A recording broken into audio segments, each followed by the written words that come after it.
There is a man walking through a world that wants him dead. He is heavily scarred, missing his left forearm and blind in his right eye. But he doesn't stop walking. Dragonslayer was forged as a joke, a slab of iron too thick and heavy for any human to swing. Guts uses it, along with a hidden cannon in his prosthetic arm, to survive a world that respects nothing but force. At the top of this cosmology sits the idea of evil, born from humanity's desire to explain its misery. It funnels systemic suffering to the humans below.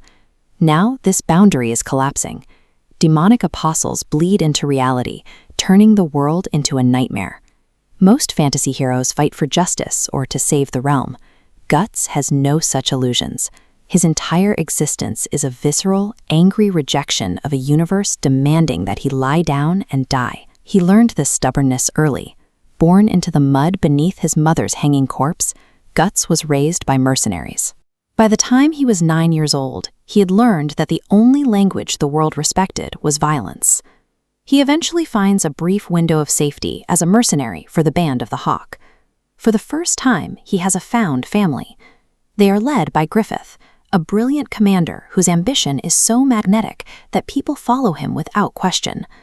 But Griffith's ambition breaks him. After a catastrophic fall from grace and a year of brutal torture, Griffith activates a supernatural artifact he's carried since childhood, the Crimson Behelit. This object summons the God Hand, a council of godlike demonic beings. In exchange for his own ascension to power, Griffith offers the entire Band of the Hawk as a sacrifice. He feeds the men and women who bled for him to an endless horde of monsters. Guts cuts off his own arm and loses an eye, trying to save his commander's most trusted lieutenant, Casca. They both survive, but the horror of the event shatters Casca's mind completely. She retreats deep inside herself, unable to remember who she was. The Eclipse works because we spend hundreds of pages watching these characters become Guts's first real family. Their deaths aren't a shortcut to shock the audience. They are the logical, devastating conclusion of Griffith's choice to value his dream over the people who loved him. Left marked for death and burning with grief, Guts reacts terribly. He leaves the broken Casca behind to hunt down the apostles. If he stops fighting, he has to feel the weight of what happened, so he uses perpetual violence to drown out the pain. Hunting keeps him moving. If he stops, the grief catches up, so he replaces mourning with a cycle of constant, violent momentum. As he carves through these massive creatures night after night, he begins to resemble the monsters he's trying to kill. This self-destructive phase takes a physical form when he acquires the Berserker armor. The suit removes all of the human body's natural limitations.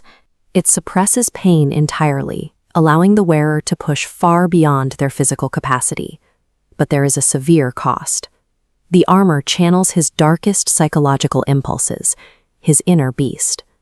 In battle, it forcibly realigns his broken bones by driving metal hooks through his flesh, tearing his body apart just to keep him swinging. Guts' absolute rage keeps him alive, but it proves to be a deeply flawed survival strategy.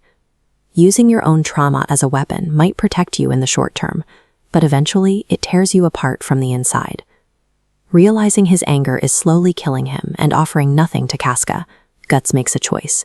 He stops running away to fight, and instead pivots his entire existence toward protecting her. As he travels, a new crew slowly forms around him: a young street kid, a disgraced noblewoman, a quiet fencer, and a young witch. This group of broken outcasts becomes his newfound family, acting as his conscience whenever the Berserker armor pushes him too far. They journey across the sea to the magical realm of Elfhelm. Through an incredibly delicate, dreamlike ritual, the witches gather the scattered fragments of Casca's memory and successfully put her mind back together.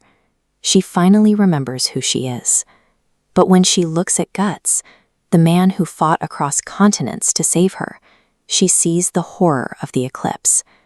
Her love and her trauma happened in the exact same place, at the exact same time. She cannot physically bear to be near him. The magic fixed her mind, but it cannot erase the memory of the person who broke it. Even in a world of elves and witches, Guts and Casca find that some wounds leave permanent borders that even love cannot simply cross. This level of emotional depth required an immense amount of time to craft. For 32 years, Kentaro Miura hand-drew every line of this world, refusing to rush the development of Guts' journey. His draftsmanship and storytelling defined modern dark fantasy. Blockbuster games like Dark Souls and Elden Ring wear his influence on their sleeves, borrowing heavily from his architectural complexity and character design. Tragically, Miura passed away in 2021 before he could finish the story. Out of respect for his lifelong dedication, his close friends at Studio Gaga are completing his masterpiece, using the outlines he left behind. They are finishing a story that operates on brutal terms. Guts exists in a universe that is genuinely, structurally designed to maximize his suffering at every possible turn. Guts carries the weight of 40 volumes toward a final settling of accounts. He walks to settle a debt and safeguard the people he has left. In an unfair universe, you don't need to defeat the source of all suffering to find meaning. Sometimes, simply choosing to protect the people next to you, refusing to surrender, and taking one more step forward is enough.